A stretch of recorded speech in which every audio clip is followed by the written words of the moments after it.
sama Bapak Yahweh, ya, bukan karena kekuatan kita, semua karena kasih karunia Elohim. Nah, bagaimana keadaan manusia berdosa ini, Bapak Ibu?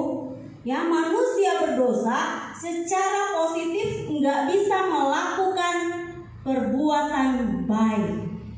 Ya, ketika manusia berkata bahwa dia mampu berbuat baik, ya itu ukuran manusia itu sendiri.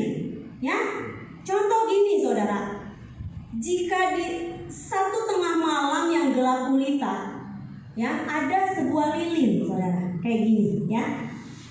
Kemudian muncullah terang dari lilin itu. Nah, lalu kita dapat menyimpulkan bahwa ya lilin itulah pembawa terang. Ya, tetapi kalau kita menyalakan lilin siang hari, tengah hari bolong, matahari lagi terik, apakah lilin itu menjadi terang? Tidak.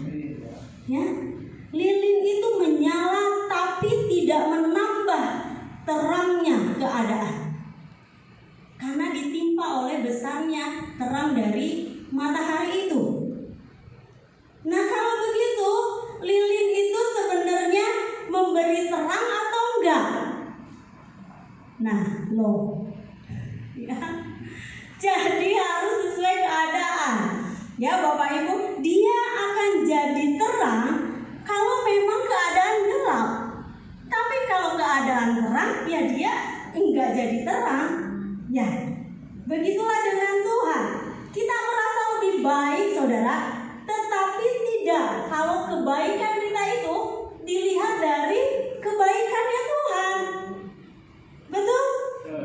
Ya, kita ini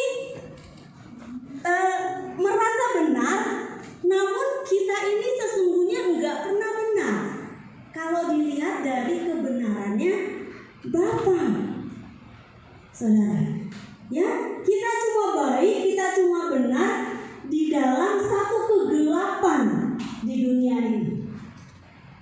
Ya, di dalam keberdosaan manusia, di dalam pergaulan masyarakat selama kita ada hidup di dunia ini.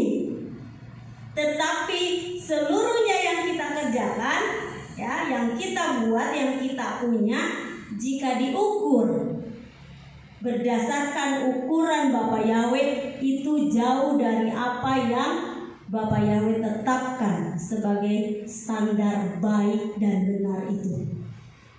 Gak ada saudara yang bisa melakukannya. Ya. Nah, Bapak Ibu, jadi janganlah mengukur diri kita dengan orang lain. Ya. Jangan mengukur keberhasilan kita dengan orang lain. Jangan mengukur dosa orang dengan orang lain. Begitu. Ya, jadi ukurlah dirimu dengan Yesua.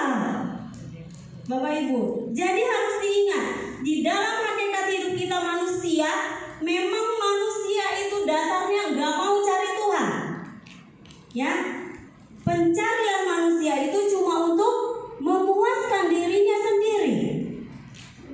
Coba saudara lihat, orang banyak datang ke gereja berduyun-duyun, bahkan penuh, ribuan orang datang ke gereja, tapi belum tentu dia cari Tuhan benar-benar. Ya, apakah hanya satu rutinitas? Apakah hanya satu kebiasaan? Gitu. Ya, pencarian manusia hanya untuk memuaskan dirinya sendiri. Ya, saya butuh ke gereja, gitu ya. Duduk di gereja, nyanyi, pulang, tidur, besok itu lagi, gitu ya, tanpa makna, Bapak Ibu. Ya, jadi hanya untuk membenarkan dirinya. Ya, padahal yang harus kita sadari bahwa kita ini tanpa Tuhan, tanpa Bapak Yahweh, tanpa Elohim, kita ini bukan siapa-siapa. Siapa sih kita? Apa sih yang perlu kita megahkan dari diri kita? Gak ada, Bapak Ibu. Ya, jadi sesungguhnya manusia itu gak mampu berbuat baik sedikit pun. Ya, manusia gak punya kekuatan untuk melakukan kebaikan, Bapak Ibu. Ya, Semuanya karena kasih karunia, semuanya karena kita dimampukan oleh Roh Kudus. Ya. Sebaliknya, manusia itu cenderung gak mampu menolak dosa. Ya, gak mampu menghindari dosa. Maka seluruh dosa yang datang itu suka menjadi bagian dari kehidupan manusia. Itu orang tanpa Roh Kudus, tidak mengenal Tuhan. Ya, ketika seseorang membangun satu tembok, katakanlah dia mencuri, ya, tapi dia nggak bisa menghindari sifat iri hati.